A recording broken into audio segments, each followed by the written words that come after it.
On a parlé un petit peu tout à l'heure de pensée parasite, vous vous souvenez ? Hier, pardon. On se disait, ok, je peux avoir des petites pensées qui arrivent, des petites pensées qui passent et tout. Pendant une séance à une autre personne, ou pendant une séance, ou pendant un autotraitement. Alors, on peut penser à concevoir certaines choses. La première, déjà, c'est qu'une pensée parasite, c'est vrai que, donc on va dire une pensée négative, ou alors une pensée qui nous entraîne, une pensée désagréable, ou alors la sensation de ne pas être dans la séance.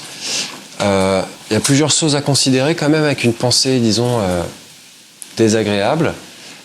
La première, c'est qu'elle peut déjà être conséquence de l'autotraitement, hein. Quand ça bouge à l'intérieur au niveau énergétique, on entend des infos. La pensée, elle émerge. C'est une information conscientisée. Donc si pendant l'autotraitement, à un moment donné, vous avez des montées de colère, des montées d'émotions, par exemple à certains endroits, ça peut arriver qu'à certaines positions de la séance à soi-même, on ait des remontées comme ça d'émotions.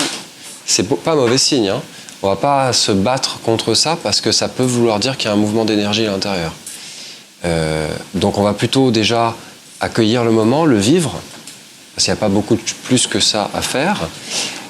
Et ça ne veut pas dire que c'est négatif ou que vous n'avez pas réussi, mais c'est juste comme ça fait partie de la séance. À ce moment-là, il y a un mouvement d'énergie dont vous êtes informé. Et la pensée parasite, c'est juste un signal qui vous dit en ce moment, mouvement d'énergie.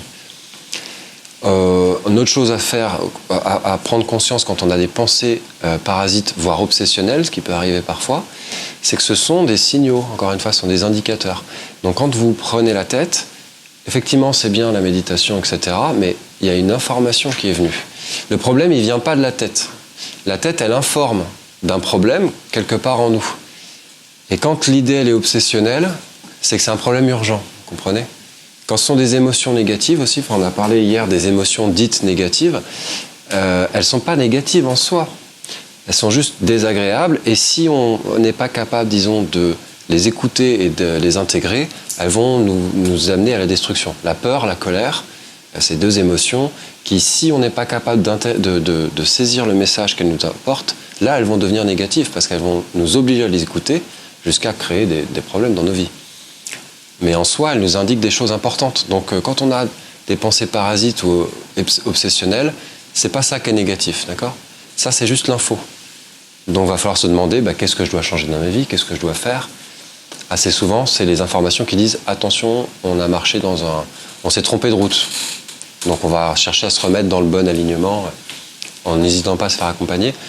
Et on verra cet après-midi la spiritualité et le Reiki, où on a 5 préceptes et la technique des affirmations positives aussi pour se dire ok, bon, qu'est-ce qui me gêne vraiment et qu'est-ce que je veux à la place. Pendant une séance à une autre personne, ça peut se produire aussi. J'ai placé les mains sur quelqu'un et à un moment donné, je ressens une énergie de colère ou un truc comme ça. Je peux être en train de capter les mouvements d'énergie du bénéficiaire. Et peut-être parce qu'il y a un écho à l'intérieur, c'est-à-dire que on a un point commun sur ce que cette personne vient travailler chez nous. Et vous allez voir que souvent les gens viennent vous voir. Et en fait, ce qui vous amène, c'est un truc que vous êtes en train de bosser. Ah bah tiens, on va pouvoir avancer. On va pas le dire. Hein. Ah moi aussi, non, certainement pas. Nous on est neutre, donc chacun sa place. Mais en réalité, ça peut faire écho. Donc ça va nous faire travailler sur nous aussi. Et donc si la personne a une libération d'énergie, à un moment donné ça peut faire écho et vous captez ça. Vous dites pourquoi là maintenant je pense à des trucs de ma vie alors que juste 3 positions avant j'étais très apaisé, détendu, serein, etc. Donc il faut en prendre conscience. Et juste lâcher, laisser passer. Et le Joshinko Kyōho qu'on vient de voir, technique de respiration, elle est super pour ça. Parce que vous comprenez, on est dans le relâchement. Mais on a un point de focalisation et ce point de focalisation c'est la respiration. On visualise l'énergie, déjà ça va accaparer une partie de notre esprit. Puisqu'en fait nos pensées, si on leur donne beaucoup d'attention, elles vont s'amplifier, le petit cercle. Donc on va reporter notre attention sur la respiration. Donc puisque l'énergie suit la pensée, on va progressivement arrêter d'alimenter le moulin. Il va finir par peut-être tourner un peu moins vite. Et surtout cette technique, c'est libération. On va laisser passer. On va laisser faire le Reiki, on va revenir dans la séance. On ne va pas essayer de bloquer la pensée, on ne va pas essayer de juger nos jugements intérieurs, si je peux me permettre. On ne va pas essayer de changer notre état émotionnel, on ne va pas essayer d'être positif ou quoi. On va juste laisser passer, se recentrer sur Joshinko Kyōho, laisser faire.